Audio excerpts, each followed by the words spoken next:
ang talumpati ng pinakamalakas na lance. Dahil dito nga natin masasaksihan mga lods kung gaano kahalaga ang katapatan para sa kontinente. Na ika nga ng ating bida, ibubuwis niya ang kanyang buhay hanggang sa huling hininga. At naging good choice nga ang pagpili ni Arthur sa landas na gusto niyang tahakin bilang isang lance dahil siya na ata ang kauna-unahang lance na hindi nakukontrol ng mga maharlikang pamilya. Kaya huwag na nating patagalin pa, let's go! And please like and subscribe sa ating YouTube channel mga lods at mag-follow sa ating Facebook page. Salamat! Nagsimula ang chapter na ito kung saan nagsisilaparan ng mga ibon, bumaha ang napakaraming tao sa harap mismo ng castle ng Etiston City upang pakinggan ang bagong lance na siyang pinakabatang general sa kasaysayan ng Dikatin. Nagpasalamat si Arthur sa lahat ng mamamayan ng Dikatin sa pagtipon-tipon sa araw na ito. Sa kabila ng napakabata niyang edad, hindi na mabilang ang nabasa niyang libro patungkol sa history at ekonomiya ng kontinenteng ito. Gayunpaman, wala ni isang libro ang nakapagsasabi o maipaliwanag man lang kung ano magiging basihan upang maging tapat ang isang mamamayan sa kanyang sariling bansa. May mga nagsasabi na likas sa mga mamamayan ang pagkiling sa sarili nilang bansa. May isa ring manunulat na nangangatwiran na mayroong masalimot na trickle-down na epekto. Subalit para sa kanya, ito ay nagsisimula sa mga pinuno na naglaan para sa kanilang mga mamamayan. As long as na mananatili ang daloy ng security sa buong bansa, mananatili rin ang likas na katapatan sa bansang nagbibigay ng pangangalaga. Wika ni Arthur na sinasabi niya ito ay dahil hindi siya sang-ayon sa pahayag na ito. Gusto niyang paniwalaan ang katapatan na hindi isang kalkuladong desisyon ng mga mamamayan. Hindi rin ito maaaring ipilit ng mga pinuno o husgahan batay sa lugar kung saan ka ipinanganak. Ito ay sinisilang mula sa kalayaan batay sa pagpili ng isang tao. Isang pagpili na kailangang alagaan at palakasin sa pamamagitan ng suporta mula sa mga kaibigan, kapitbahay at maging mga estranghero, at ng pangakong protektahan ng isa't isa at umunlad ng magkakasama. Sinabi ni Arthur na marahil mapangahas na subukang bigyang kahulugan ng mga sinabi niya, sapagkat bawat isa sa kanila ay may sariling definasyon na dala ng kanilang mga puso at ipinapakita nila ang kanilang katapatan sa mga sarili nilang bansa sa sarili nilang pamamaraan. Subalit may isang bagay na sigurado siya.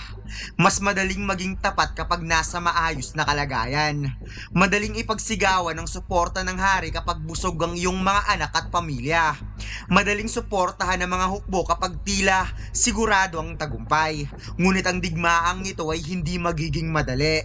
Ang iyong katapatan sa iyong bansa sa buong kontinenteng ito ay talagang susubukin ka.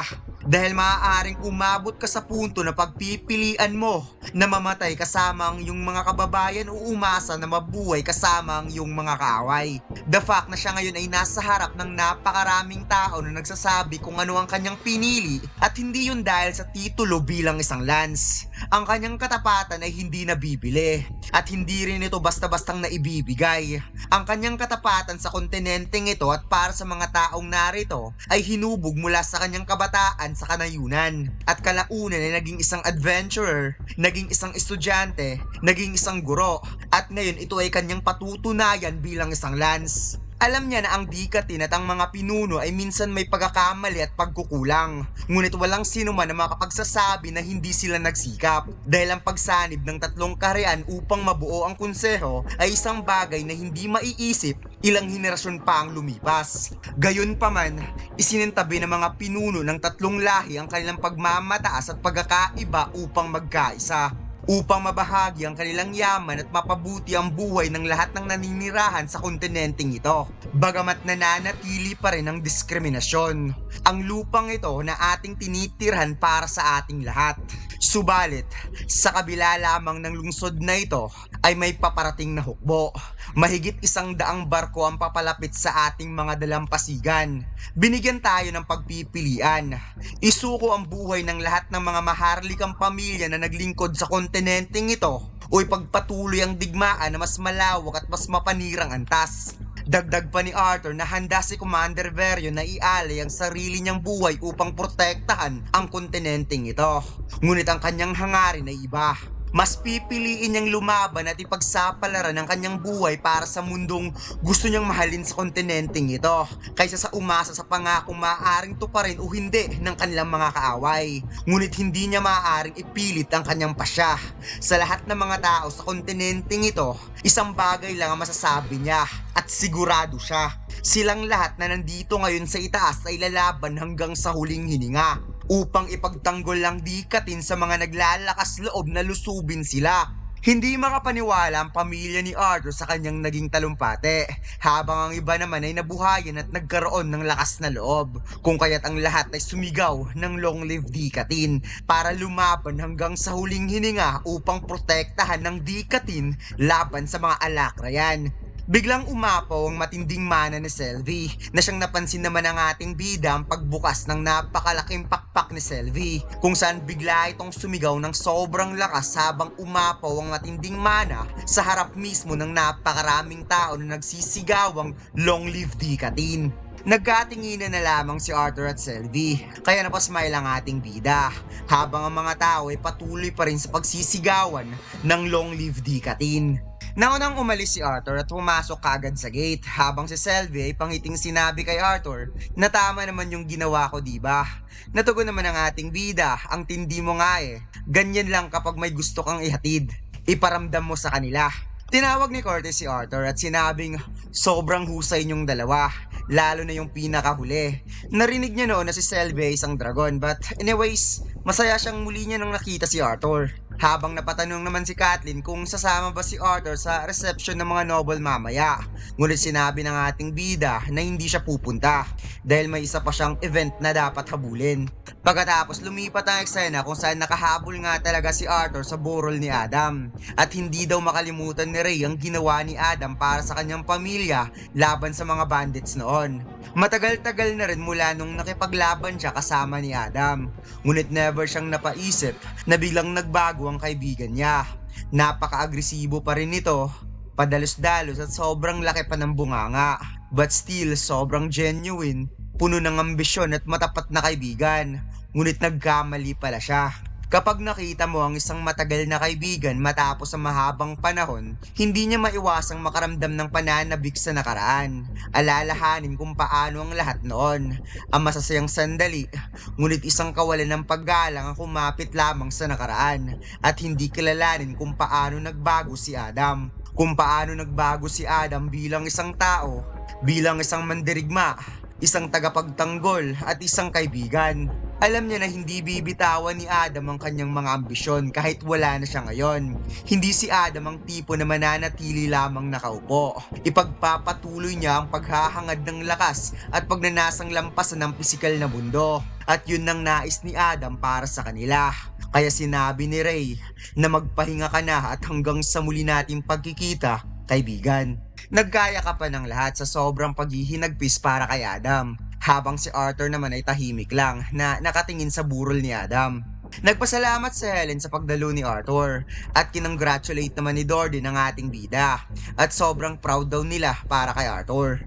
Maya-maya habang umuusad ang kanilang pagluluksa, napansin ni Arthur na nasa gilid lang pala si Verion. Kaya tinanong ng ating bida kung hindi ba ito dumalo sa reception ng mga noble sa Etistin City. Wika ni Verion na pinili niyang pumunta dito, at saka lahat ng hari at reyna sa kontinente ay nandoon naman, kaya hindi na siya hahanapin pa ng mga nobles. Kaya sinabi ni Arthur na siguradong maa-appreciate ni Arthur ang pagpunta ng isang commander dito. Ngunit tugon ni Verion na hindi niya naabutan ng speech ng burol. Sobrang sama talaga ng timing niya. Subalit may isang bagay pa siyang gusto niyang pag-isipan kaagad ni Arthur.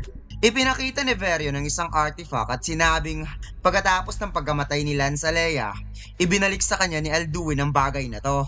At na-realize ni Arthur na ito ang artifact na meron ng lahat ng mga lances. Tugon ni Verion na tama si Arthur. Kapag naidugtong nito ang sariling dugo at ang kanyang dugo, ito ay mag-a-activate na siyang magbibigay ng lakas kay Arthur at magtulak kagaya ng ibang lance patungo sa pagiging White Core Mage. Alam niya na hindi isang elf si Arthur, ngunit ikararangal niya kung ito ay magsilbi sa kanya bilang isang lance sa ilalim ng kanyang kontrol. Sinabi ni Arthur na alam ni Varian na ipaglalaban pa rin niya ito kahit wala ang kanilang ugnayan, pero hindi niya ito matatanggap. Ayaw niyang umasa sa tulong ng isang artifact para lang umabot sa White Core stage, dahil maaabot niya ito sa sarili niyang kakayahan. Biglang nagsalita si Aldir at sinabing umaayon siya sa pinili ni Arthur. Kaya ibinigay ni Varian ang artifact kay Aldir at sinabi ni Arthur na sigurado siya na kanina pa si Lord Aldir dito. Nasagot naman itong yun naman talaga ang trabaho niya. Paliwanag ni Aldir na ang artifact na ito ang siyang magbibigay kay Arthur ng matinding lakas. Subalit nililimitahan din ito ang potensyal na kakayahang lalo pang lumago. Inirerekomenda niya ito sa mga lesser being, especially sa panahon ngayon na sobrang panganib. Subalit sa case ni Arthur, si Arthur ay sobrang naiiba.